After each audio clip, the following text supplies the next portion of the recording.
I think we've cracked the cryptic message that the Final Fantasy VII official Twitter page has been giving us. And just like that, we also have our official third post update that was released on schedule at 9 a.m. Eastern time today, Sunday, June 4th. And we only have 4 more to go, guys. I can't lie, Final Fantasy fans are eating really, really good. Between all the crazy Final Fantasy 16 coverage we're about to get, plus it's releasing literally this month, and what seems to be Final Fantasy VII Rebirth announcements with crazy reveals coming this week, I can't say that I've ever been more hyped than I am right now.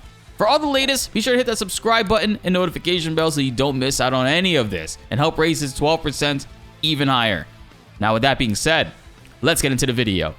A new third post from the FF7 Twitter page has finally been revealed, which reads the following question: what are some of the key things to look forward to in the Final Fantasy VII Rebirth story? And it's being answered by Kazushige Nojima, the writer of Final Fantasy VII, who has given these characters we all know and love their story and development, as well as the scenario in which they take place. He says players will witness a chain of narrative developments that lie at the very heart of the Final Fantasy VII story, while discovering each character's destiny. Again, the green text are the key elements within these posts, so they're highlighting a chain of narrative developments where we can discover each character's destiny. Bro, if this trailer is showing us Cid, Ketchi, and Vincent, we're about to have the most insane universal pop-off wherever they show it.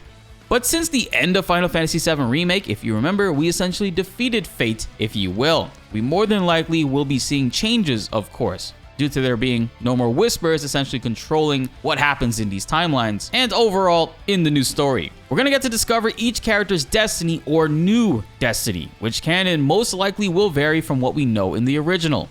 Obviously, with this statement, Zack comes to mind, with him quite literally defying destiny in the Rebirth trailer.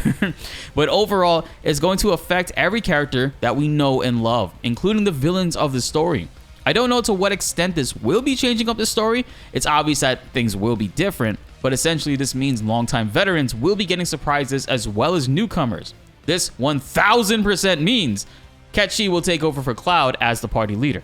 But no, if we go back to statement 1 from Kitase, it detailed that the development has gone really smooth and they're looking forward to nailing down a release date to share with us all, which is highlighted in a live stream green to ensure that we pay attention to that statement. And then a shocking update from Hamaguchi, the director, labeled number 2, stating that a high degree of freedom and a myriad of different stories are to be expected when we get to our journey outside in the world of Final Fantasy VII after leaving Midgar, also highlighted in green. And now post number 3 states that we will be witnessing a chain of development for each character's destiny or new destiny, if you will. I believe the green text within these 7 upcoming Final Fantasy VII Rebirth posts are not statements, but instead are elements that will be answered and showcased to us during the next revealed trailer. If they continue to follow this trend and the 7th post tells us to find out more information, check out Summer Games Fest today, which is Thursday. That's amazing. So far, if the theory is correct, in the new trailer, we can expect to see the release date for Final Fantasy VII Rebirth, as well as how the freedom or exploration in the world will be done, and also get a glimpse at the chain of narrative developments for each character's destiny. Again, this is just post number 3 out of 7. We have 4 more to go, and I'm beyond excited for what exactly will be in store for us. I do see some fans are worried in regards to the open world conversation.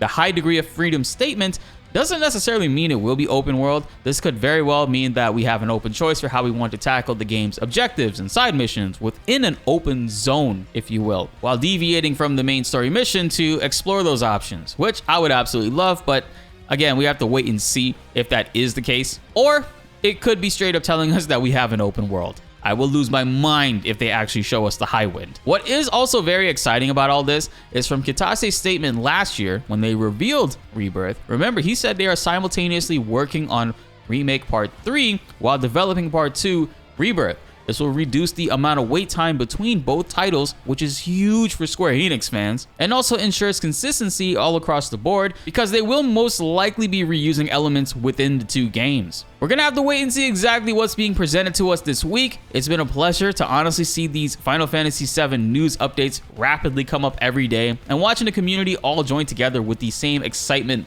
has been a rush I've been missing for quite some time.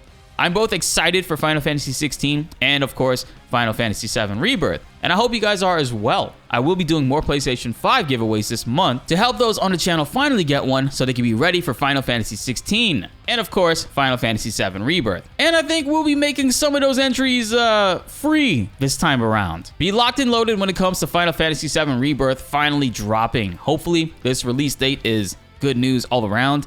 Either way, it's going to be a hectic week for me already. The channel has come so far, and it's been crazy to see how much we have going on. From being invited by Square Enix themselves to the London Final Fantasy 16 event, to also now being invited to the LA Final Fantasy 16 event, where I'll get to meet a bunch of our favorite content creators, a bunch of my friends and peers as well, while most importantly, getting a chance to stream Final Fantasy 16 early for you all here on the channel. And I hope you guys are excited for that. And if you are going to the event and you see me, please come up and say hello.